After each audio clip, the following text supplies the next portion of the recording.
నేటి నుంచి విశాఖ ఉత్సవ్ ప్రారంభం కానుంది. వచ్చే నెల 1 వరకు విశాఖ ఉత్సవ్ జరగనుంది.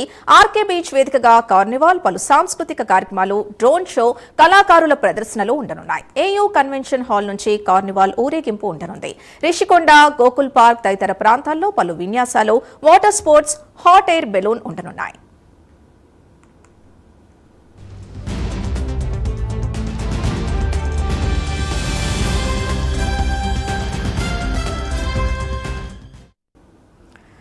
విశాఖ ఉత్సవ్ కి సంబంధించి పూర్తి డీటెయిల్స్ మా కరెస్పాండెంట్ చంద్రశేఖర్ అందిస్తారు. చంద్రశేఖర్, కార్నివాల్లో ఎలాంటి స్టాల్స్ కానీ ప్రదర్శనలు కానీ ఉండబోతున్నాయి, ఎలాంటి ఏర్పాట్లు జరుగుతున్నాయి? సిధు, చూసుకుంటే విశాఖలో నేటి నుంచి కూడా విశాఖ ఉత్సవ కార్యక్రమాలు అయితే ప్రారంభం కానున్నాయి. సాయంత్రం 5 గంటల నుంచి కూడా ఈ కార్యక్రమాలు ప్రారంభించేందుకు అయితే అధికారులు అన్ని రకాల సన్నాహకాలు కూడా చేపట్టినటువంటి పరిస్థితి కనిపిస్తుంది. ముఖ్యంగా చూసుకుంటే ఉమ్మడి విశాఖ జిల్లాగా ఉన్నటువంటి సమయంలో విశాఖ ఉత్సవ పేరుటైతే ఉత్సవాలు కొనసాగేవి. అయితే 3 జిల్లాలు ఏదైతే ఏర్పడిన తర్వాత ఇటు విశాఖతో పాటు అటు అనకాపల్లి జిల్లా, అలాగే అల్లూరు జిల్లాకు సంబంధించినటువంటి ప్రాంతంలో కూడా పెద్ద ఎత్తున కూడా ఉత్సవాలు నిర్వహించేందుకైతే ఇప్పటికే రాష్ట్ర పర్యాటక శాఖ అయితే అన్ని కూడా సంసిద్ధం చేసినటువంటి పరిస్థితి కనిపిస్తుంది. ప్రధానంగా చూసుకుంటే విశాఖ ఉత్సవంతో పాటు అరకు ఫెస్ట్తోనే అలాగే అనకాపల్లి జిల్లాలో కూడా ఉత్సవాలు అయితే జరగనున్నాయి. దాదాపు ఈ రోజు నుంచి మొత్తం 8 రోజుల పాటు కూడా జరిగేటటువంటి ఈ ఉత్సవాలకు సంబంధించి ఇప్పటికే ఒక దిశ నిర్దేశాన్ని కూడా రాష్ట్ర పర్యాటక శాఖ అయితే చేసిన పరిస్థితి కనిపించింది. ఈ నేపథ్యంలో ఆయా జిల్లా కలెక్టర్లు కూడా ఇప్పటికే అన్ని రకాల అంశాలపైన కూడా ఆయా జిల్లా అధికారులు కూడా ఒక దిశ నిర్దేశం కూడా చేసినటువంటి పరిస్థితి కనిపిస్తుంది. అలాగే ఈరోజు విశాఖ ఉత్సవాల ప్రారంభానికి సంబంధించి ఇన్ఛార్జ్ మంత్రి డోల వీరబారాంజనేయ స్వామితో పాటు అలాగే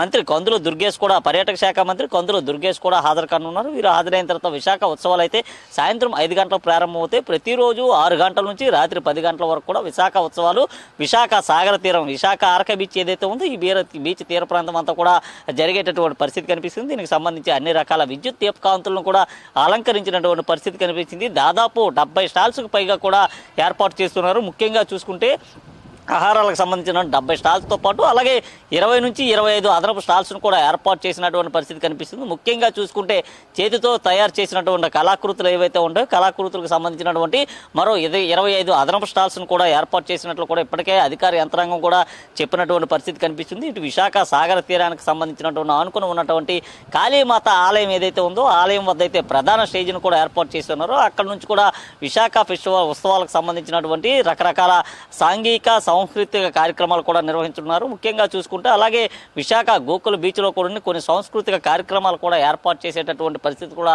ఉన్నట్లుగా తెలుస్తుంది. ముఖ్యంగా దీనికి సంబంధించి ఇప్పటికే ఏర్పాట్లన్నీ కూడా చాలా చకచకా కొనసాగుతున్నటువంటి పరిస్థితి కొనసాగుతుందని చెప్పుకోవచ్చు. ముఖ్యంగా చూసుకుంటే ఈ రోజు సాయంత్రం నుంచి కూడా దాదాపు 8 రోజుల పాటు విశాఖ వాసులతో పాటు దేశవ్యాప్తంగా అలాగే దేశ నలుమూలల నుంచి ఇతర దేశాల నుంచి కూడా వచ్చేటటువంటి పర్యాటకులు ఎవరైతే ఉన్నారో వారందరూ కూడా విశాఖ ఉత్సవాలు అయితే ఆనందభరితాన్ని పంచనున్నాయి. దీనికి సంబంధించి ప్రత్యేకమైన ఏర్పాట్లు కూడా ఇప్పటికే అధికార యంత్రాంగం చేసింది. రెవెన్యూ అధికారులంతా కూడా అన్ని కూడా సిద్ధం చేసినటువంటి పరిస్థితి అయితే కనిపిస్తుంది. ముఖ్యంగా చూసుకుంటే విశాఖ రుషికొండతో పాటు విశాఖ భీమిలి ఏదైతే ఉందో భీమిలి ప్రాంతంలో కూడా హెలికాప్టర్కు సంబంధించినటువంటి రైడ్ను కూడా ప్రత్యేకంగా ఏర్పాటు చేస్తున్నారు. గతంలో ఎన్నడూ లేని మాదిరిగా కూడా హెలికాప్టర్ రైడ్తో పాటు హాట్ ఎయిర్ బెలూన్కి సంబంధించినటువంటి ఏర్పాట్లు కూడా చేస్తున్నారు. అయితే అక్కడ ఉన్నటువంటి వాతావరణం అనుకూలిస్తే హాట్ ఎయిర్ బెలూన్కి సంబంధించినటువంటి ఏర్పాట్లు కూడా సిద్ధం చేస్తున్నటువంటి పరిస్థితి అయితే కనిపిస్తుంది. నిపుణుల ఆదేశాలు అలాగే నిపుణుల సలహాల మేరకు కూడా హాట్ ఎయిర్ బెలూన్ కూడా అందుబాటులోకి వచ్చేటటువంటి అవకాశం అయితే ఉంది. అలాగే చూసుకుంటే ఈ జరిగేటటువంటి 9 రోజులు కూడా వివిధ సాంఘిక సాంస్కృతిక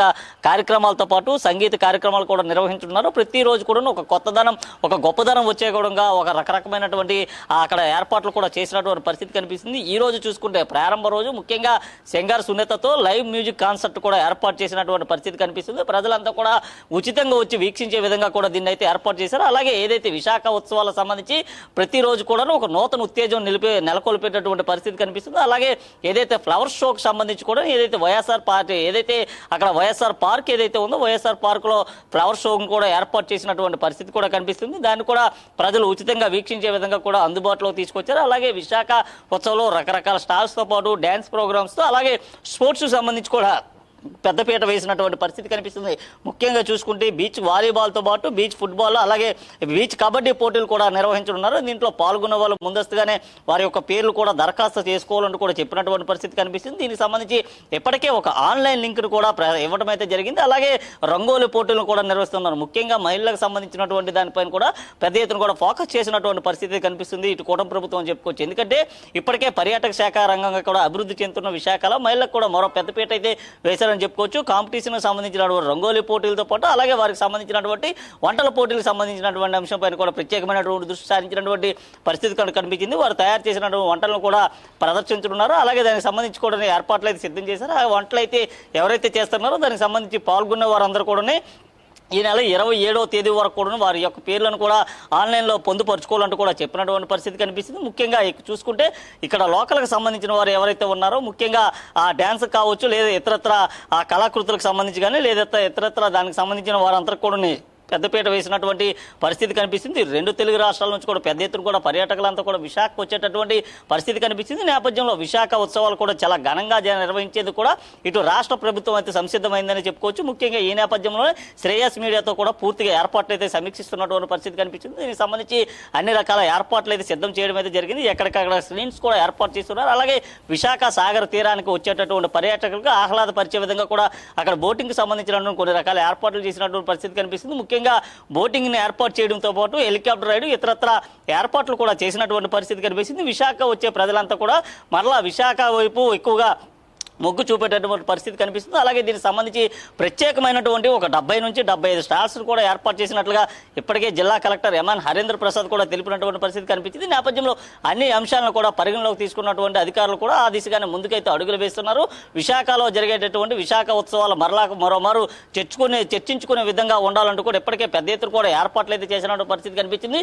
ఈ రోజు సాయంత్రం నుంచి విశాఖ సాగర తీరంలో ఒక కొత్త వాతావరణం అయితే నెలకొనేటటువంటి పరిస్థితి కనిపిస్తుంది. సాగర్ తీరం వెంబడి ఎవరు వెళ్ళినా అక్కడ ఏర్పాటు చేసినటువంటి లైటింగ్స్ కావచ్చు లేదా డ్రోన్ షోస్ కావచ్చు ఇతరత్ర ఏర్పాట్లు కావచ్చు ఎంత కూడా చాలా చక్కగా కనుల విందుగా కూడా వీక్షించే విధంగా కూడా సిద్ధం చేసినటువంటి పరిస్థితి కనిపిస్తుంది. ముఖ్యంగా చూసుకుంటే సాగర తీరం అంతా కూడా పూర్తిగా లైటింగ్ ను కూడా ఏర్పాటు చేశారు. అలాగే విశాఖకు వచ్చేటప్పుడు పర్యాటకులకు సంబంధించి కానీ వారి యొక్క వాహన పార్కింగ్ సంబంధించి కానీ అధికార యంత్రాంగం కూడా అన్ని కూడా సిద్ధం చేసినటువంటి పరిస్థితి కనిపిస్తుంది. ముఖ్యంగా పోలీస్ బందోబస్తు విషయంలో కూడా తక్షణమే చర్యలు తీసుకునే విధంగా అన్ని రకాల ఏర్పాట్లు కూడా పూర్తి చేయడం జరిగింది. ఇప్పటికే దీనికి సంబంధించినటువంటి పలుమార్లు కూడా రివ్యూను కూడా నిర్వహించారు. ఇప్పటికే విశాఖ చేరుకున్న మంత్రులు విశాఖ ఉత్సవాలకు సంబంధించినటువంటి ఏర్పాట్లన్నీ కూడా పర్యవేక్షిస్తున్నటువంటి పరిస్థితి కనిపిస్తుంది. 3 రోజుల పాటు కూడా ఇక్కడ ఏదైతే విశాఖలో జరిగే దానితో పాటు అటు అల్లూరు జిల్లాలో జరిగేటటువంటి ఫెస్ట్ కావచ్చు లేదా అనకాపల్లిలో జరిగేటటువంటి ఉత్సవాలు కావచ్చు అంతా కూడా భారతదేశానికి ఒక దిశలో ఉండే విధంగా కూడా ఆంధ్రప్రదేశ్ ఖ్యాతిని మరింత ఉన్నత శిఖరాలకి తీసుకువెళ్లే విధంగా కూడా ఏర్పాట్లు అయితే సిద్ధం చేసినటువంటి పరిస్థితి కనిపిస్తుంది. దీనికి సంబంధించి నిపుణులైనటువంటి బృందాలను కూడా రైట్ థ్యాంక్ యూ చంద్రశేఖర్.